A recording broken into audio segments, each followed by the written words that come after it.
Good morning dear students. इस video में हम टू स्ट्रोक इंजन की वर्किंग के बारे में बात करेंगे। देखिए, टू स्ट्रोक इंजन कैसे काम करता है, सबसे पहले तो हमें ये पता होना चाहिए, और उससे भी पहले टू स्ट्रोक इंजन के बेसिक पार्ट्स के बारे में पता होना चाहिए। देखिए, किसी भी टू स्ट्रोक इंजन में 3 पोर्ट्स होते हैं, और ये टू स्ट्रोक इंजन दिखाया गया है। ये ट्रांसफ़र पोर्ट है, मेंशन भी किया गया है।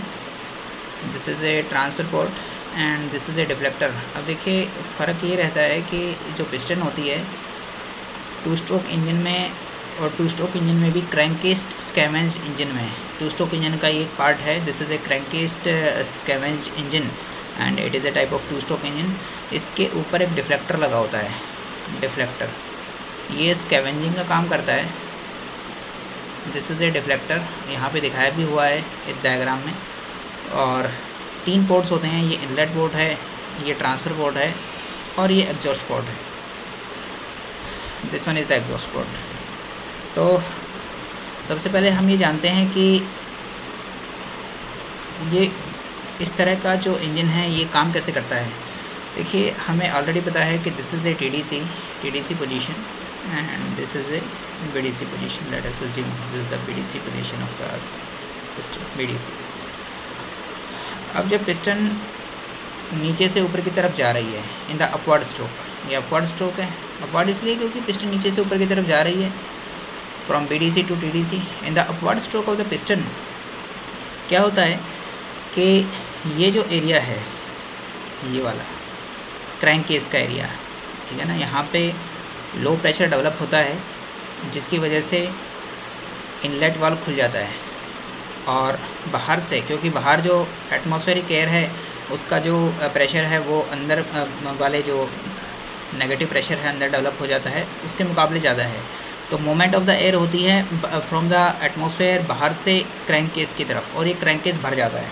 देखिए, क्रैंक केस है और ये एयर फ्यूल मिक्सचर से या एयर से भर जाता है। एयर फ्यूल मिक्सचर की बातें हम तब करते हैं when we talk about the gasoline और the petrol two stroke engines.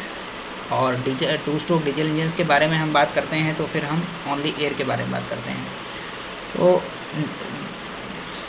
क्या हो रहा है कि जब पिस्टन नीचे से ऊपर जा रही है, यानी कि BDC से TDC की तरफ जा रही है, ऐसी अवस्था में सक्शन तो हो ही रहा है, suction of the fresh charge through the inlet port. साथ में क्या हो रहा है, जो ऑलरेडी मिक्सचर था, जो ऑलरेडी एयर फ्यूल मिक्सचर था या सिर्फ एयर थी, डिपेंडिंग अपॉन कि हम कौन से इंजन की बात कर रहे हैं। मैं पहले क्लियर कर देता हूँ, whenever we are talking about the petrol engines we talk about the air fuel mixtures, and whenever we are talking about the diesel engines we only talk about the air. तो यहाँ पे compression हो रहा है air fuel mixture का, ठीक है ना। तो let us assume that we are talking about the petrol engines, क्योंकि यहाँ पे स्पार्क प्लग लगाया हुआ है। तो पेट्रोल इंजन्स में एयर फ्यूल मिक्सचर का यहाँ पर कंप्रेशन हो रहा है, साइमल्टेनियसली फ्रेश चार्ज का सक्शन भी हो रहा है।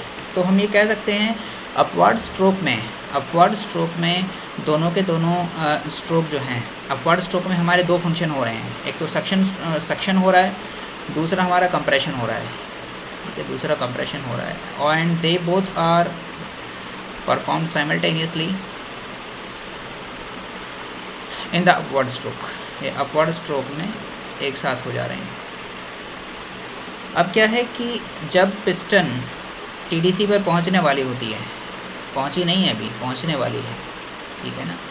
देखिए, ये सपोज करो ये वाला TDC है और ये पिस्टन है, ये ऊपर जा रही है। तो उस पिस्टन के TDC पर पहुंचने से पहले ही स्पार्क प्लग स्पार्क कर देता है। ये बात हम पहले से भी जानते रहे हैं कि spark plug sparks not at TDC but before TDC।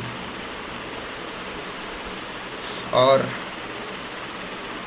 उसका कारण क्या होता है, उसका कारण वही होता है कि जब हम कंबशन ऑफ फ्यूल की बात करते हैं तो ऐसी अवस्था में हम हमेशा ये चाहते हैं कि हमारा जो प्रेशर है वो eight TDC maximum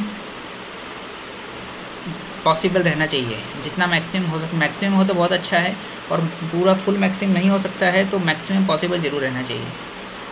it provides, देखिए ये P-थीटा कर्व है और this is the TDC position. तो हम देख सकते हैं जो प्रेशर है वो मैक्सिमम नहीं रहता है TDC पर, उसके बाद मैक्सिमम होता है। This is the actual curve पर हम एक बात कह सकते हैं कि एक कारण जो स्पार्क एडवांस करवाने का है, स्पार्क एडवांस का मतलब होता है कि टीडीसी पर स्पार्क ना करवा के टीडीसी से पहले स्पार्क करवाई जाए। जब पिस्टन टीडीसी पे पहुंचने वाली है उससे थोड़ा सा पहले स्पार्क करवाई जाए। तो इसका यही फ़ायदा रहता है कि जितना ये समय पिस्टन यहाँ से अपनी इस अवस्था से टीडीसी तक पहुँचने में लेगी, उस समय तक कंबशन प्रोडक्ट्स बन के अपना हाई प्रेशर एक्सर्ट करना स्टार्ट कर देंगे पिस्टन के सरफेस पर, जिससे पिस्टन नीचे की तरफ धकेली जा सके। तो अगर हम टीडीसी पर ही स्पार्क करवाते हैं तो क्या होता है भाई, देखिए अगर हम टीडीसी पर स्पार्क करवाते हैं, suppose this is TDC, spark अगर हमारा टीडीसी पर होता है जस्ट एट टीडीसी, तो क्या हो रहा है, टीडीसी के बाद पिस्टन नीचे की तरफ जाना स्टार्ट करेगी, लेकिन हमारा कंबशन अभी भी स्टार्ट नहीं हो रहा है, because combustion is not a spontaneous process. Combustion होने में थोड़ा बहुत मिली सेकेंड्स का समय अवश्य ही लगता है, और मिली सेकेंड्स की जो इम्पॉर्टेंस है वो हाई स्पीड इंजन्स में, और ख़ास तौर से इंजन्स के किसी भी इंजन के बारे में हम बात करें और ख़ास तौर से हाई स्पीड इंजन्स में काफ़ी रहती है, क्योंकि मिली सेकेंड्स में ही जो है वो पिस्टन काफ़ी स्पीड से अप एंड डाउन करती है। तो जिस वजह से हम हमेशा ही चाहेंगे कि कंबशन जो है वो टीडीसी से पहले ही हो। स्पार्क इग्निशन स्पार्क जो है that should happen before TDC, ताकि यहाँ तक आते आते टीडीसी तक आते आते काफ़ी प्रेशर हो जाए। Pressure should be maximum, pressure should reach the maximum possible limit. तो ये एक विषय है जो हमें स्पार्क एडवांस कराने के लिए प्रेरित करता है। इसके बाद हम बात करते हैं, हम अभी पिस्टन की डाउनवर्ड मोशन की बात हमने नहीं की है टू स्ट्रोक इंजन्स में। देखिए this was TDC and this is BDC. अब पिस्टन की डाउनवर्ड मोशन स्टार्ट होती है, कंबशन प्रोसेस अगर हो रही है, क्योंकि स्पार्क प्लग ने स्पार्क कर दिया है और कंबशन प्रोसेस स्टार्ट हो गई है। अब पिस्टन टीडीसी से बीडीसी की तरफ आती है, यानी कि डाउनवर्ड स्ट्रोक हो रहा है पिस्टन का। This is the downward stroke of the piston, this is A downward stroke. अब पिस्टन का डाउनवर्ड स्ट्रोक क्या होता है, पिस्टन के डाउनवर्ड स्ट्रोक में हम देखेंगे कि जैसे ही पिस्टन नीचे आती है तो क्या होता है, ये जो इस समय क्या रहता है, इनलेट वाल्व जो है वो क्लोज होता है। तो पिस्टन नीचे आती है तो यहाँ पे जो फ्रेश चार्ज है, यहाँ पे फ्रेश चार्ज जो है वो कंप्रेस होता है, जिसकी वजह से उसे यहाँ ट्रांसफ़र पोर्ट के थ्रू इंजन में मेन कंबशन चैम्बर में, यानी कि पिस्टन के ऊपर जाने का मौका मिलता है। This is the combustion chamber, देखिए this is the combustion chamber. Piston के नीचे आने से और ये इनलेट वाल्व बंद हो रहता है उस समय, तो ट्रांसफ़र पोर्ट के थ्रू फ्रेश चार्ज को यहाँ कंबशन चैम्बर में जाने का मौका मिलता है bye means of the transfer port. और ये क्या करता है, जो यहाँ पे प्रोडक्ट्स ऑफ कंबशन होते हैं, प्रोडक्ट्स ऑफ कंबशन को बाहर फेंक देता है bye means with the help of the deflector की मदद से बाहर फेंकता है। डिफ्लेक्टर की देखिए ऐसी जो शेप है डिफ्लेक्टर की, ये जो क्राउन शेप बोलते हैं डिफ्लेक्टर की क्राउन शेप है, ये शेप जो है गैसियस प्रोडक्ट्स ऑफ कंबशन को फ्रेश चार्ज की मदद से बाहर फेंकने में मदद करती है, और इसीलिए इसे इस तरह से बनाया जाता है। So this is the deflector और the crown and it helps in scavenging. इसके बाद हम बात करते हैं कि जब डाउनवर्ड स्ट्रोक हो रहा है तो हम देख सकते हैं downward motion of the piston में एग्जॉस्ट